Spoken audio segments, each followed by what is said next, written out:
Hi dear, ഞാനിന്ന് air ഫ്രയറിൽ grill ചെയ്തെടുക്കുന്ന ഒരു ഈസി സാൻഡ്വിച്ച് റെസിപ്പിയുമാണ് വന്നിരിക്കുന്നത്. നമ്മളെല്ലാവരും സാൻഡ്വിച്ച് ഒരു സ്നാക്കായിട്ടോ അല്ലെങ്കിൽ ബ്രേക്ക്ഫാസ്റ്റ് ആയിട്ടോ തയ്യാറാക്കുന്നവരാണ്. ഇനി നമ്മൾക്ക് സാൻഡ്വിച്ച് എയർ ഫ്രയറിൽ ഗ്രില്ല് ചെയ്തെടുക്കാം. അതിനായി ഒരു ബൗളിലേക്ക് ക്യാരറ്റ് ഗ്രേറ്റ് ചെയ്തത്, സവോള ചെറുതായി അരിഞ്ഞത്, ഒരു ചെറിയ തക്കാളി അരി കളഞ്ഞിട്ടരിഞ്ഞെടുത്തത്, ക്യാബേജ് ഇവയെല്ലാം ഇട്ടുകൊടുത്തിട്ടുണ്ട്. എന്നിട്ട് നന്നായി മിക്സ് ചെയ്തെടുക്കാം. അല്പം കുരുമുളക് പൊടിയും ചേർത്ത് കൊടുക്കാം. എന്നിട്ട് നന്നായി ഇളക്കണം. ഇനി നമുക്ക് വേണ്ടത് ചീസാണ്. ബ്രെഡ് ഞാൻ ഓൾറെഡി ഒരു ട്രേയിൽ എടുത്ത് വെച്ചിട്ടുണ്ട്. ഇനി ബ്രെഡിന് മുകളിലോട്ട് ചീസ് ഷീറ്റ് ഇട്ടുകൊടുത്ത് ഇതിന് മേലെ മിക്സ് ചെയ്ത് വെച്ചിരിക്കുന്ന വെജിറ്റബിൾസ് നിരത്തി കൊടുക്കാം. ആവശ്യമെങ്കിൽ ഈ വെജിറ്റബിൾസിന് മുകളിലായി അല്പം ഉപ്പ് വിതറി കൊടുക്കാം. ഞാൻ ആദ്യമേ ഉപ്പ് വെജിറ്റബിൾസിൽ ചേർത്തിരുന്നില്ല, കാരണം ഉപ്പ് ചേർത്താൽ വെള്ളം ഇറങ്ങാൻ സാധ്യതയുണ്ട്, അതുകൊണ്ടാണ്. ഇനി അടുത്ത ബ്രെഡ് സ്ലൈസ് വെച്ചിട്ട് അല്പം ബട്ടർ കൂടി തേച്ച് കൊടുക്കാവുന്നതാണ്. ഇനി ചീസ് ഷീറ്റ് വെച്ചിരിക്കുന്ന ബ്രെഡ് സ്ലൈസ് മുകളിൽ വരത്തക്കവണ്ണം വേണം എയർ ഫ്രയർ ട്രേയിലേക്ക് ഇത് വെക്കാൻ. ചീസ് മെൽറ്റ് ആവുമ്പോൾ പുറത്തു പോകാതെ വെജിറ്റബിൾസിൽ മിക്സ് ആയിക്കൊള്ളും, അതിനു വേണ്ടിയാണ്. ആദ്യം ഞാൻ 2 സാൻഡ്വിച്ചിനുള്ളതാണ് എയർ ഫ്രയർ ബാസ്ക്കറ്റിലോട്ട് വെച്ചത്.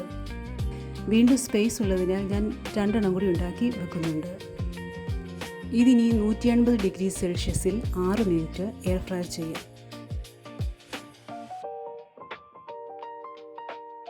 പകുതി സമയമാകുമ്പോൾ പതിയെ ഒന്ന് തിരിച്ചിട്ട് കൊടുക്കണം. ബാസ്ക്കറ്റ് പുറത്തേക്ക് എടുത്തിട്ട് തിരിച്ചിടുന്നതാണ് നല്ലത്, അല്ലെങ്കിൽ വെജിറ്റബിൾ പീസസ് താഴെ വീഴാൻ സാധ്യതയുണ്ട്. ആദ്യ ബാച്ച് ആയിട്ടുണ്ട്. ഇനി ഒന്ന് കട്ട് ചെയ്ത് നോക്കാം. ഇതൊരു ക്രിസ്പി ചീസി വെജിറ്റബിൾ സാൻഡ്വിച്ചാണ്. കുട്ടികൾക്കെല്ലാം നന്നായി ഇഷ്ടപ്പെടും.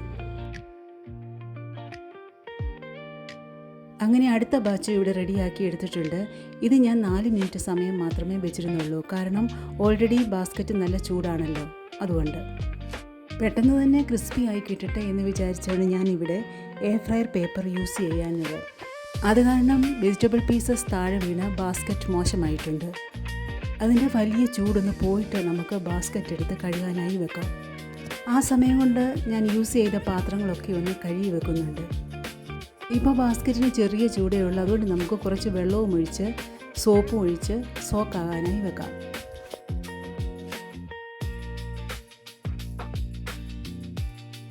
ഈ സമയം കൊണ്ട് ഞാൻ ബാക്കി പണിയെല്ലാം തീർത്ത് ക്ലീനുമാക്കിയിട്ടുണ്ട്.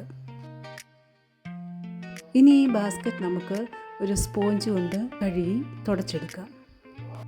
ഈ വീഡിയോ നിങ്ങൾക്ക് യൂസ്ഫുള്ളായി തോന്നിയെങ്കിൽ ഒന്ന് സപ്പോർട്ട് ചെയ്യണേ.